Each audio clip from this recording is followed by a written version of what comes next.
because I was kind of similar where it was like when I graduated high school, I was playing competitive travel hockey. And once that really didn't go the way that I planned, I was like, oh, my entire high school career was meaningless. And now I don't know what I'm going to do. Right. So, because I was just throwing all my eggs in one basket. You had people telling you scouts are going to look at you. Right. You'll probably go to college. Like, you're doing good, all this kind of stuff.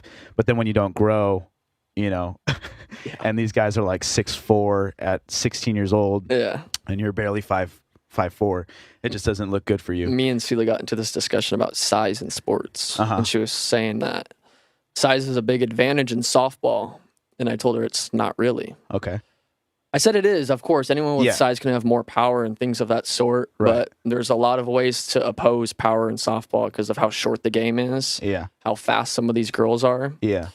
It gets to a degree where skill outshines size in softball as opposed. And she told me, I feel like size doesn't matter in hockey. And I laughed at her. I said, you don't realize that a lot of the ones that are the superstars, they're 6'6". Yeah. And their strides are what make them fast skaters, I would assume. I don't think it's height in hockey. Size. It's size. Yeah. Because you can be 5'11", 5'9", and especially with the new rules that have been implemented. So like back in the day, like maybe old hockey, yes, I would 100% because agree. It was more about fighting and hurting people. No, you were allowed to hook. So like if somebody's, passing you up, you can hook them down, and that was just part of the sport. Right. You were able to kind of slash the ankles, the legs, the stick, the hands. Right. So there was just more, and then like they've just developed more protective measures because people started getting really injured. Just like any sport nowadays. Just like any sport, yeah.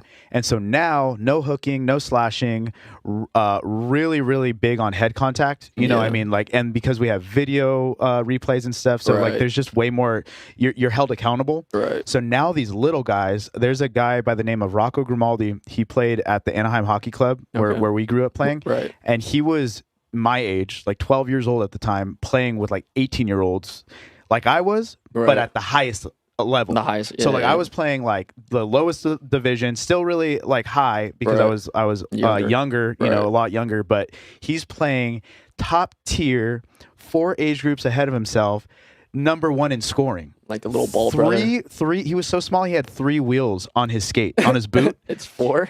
Yeah, it's 4. It's 4. This dude ended up, I mean, he just, beat all the odds. He ended up getting I don't want to misspeak, but I'm pretty sure you got drafted in the 2nd round, which was really late, but still, it's like you got drafted, which is huge. Right. So he goes up and back and forth between the minor league and he's on Nashville right now. Yeah. But every time he plays, dude, like he comes on and he's purposeful. Like he serves his purpose. Yes. And he's fast. Dude, he's fast. Mm-hmm. I mean, this guy, and like, how you're saying that the bigger guys have larger strides? Mm-hmm. It's actually not true because they're lower. The short guy's stride goes out longer. I get the you. Up guy, he has more air resistance because his torso's up. Yep. So this guy's down like this to the ground, and then when he gets hit, he just gets right up in stride. Yeah. And it's just amazing to watch. Yeah. And so, but players like him, he's 5'6". Mm-hmm. No way he's playing in the NHL back maybe 20 years ago. Right. Like he's getting destroyed. Right. There's just no opportunity there.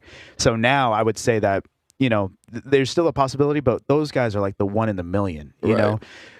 To get scouted, to get signed, to play D1, to play all these tiers to get to that showboat level, it's like you got to be at least. I would say the average, and I don't know the stats directly, but I would say you got to be on average like 5'8", 5'9" at least. Okay. To be like well competitive. Prove me wrong, I guess. Yeah, but the size thing in sports, it's just like.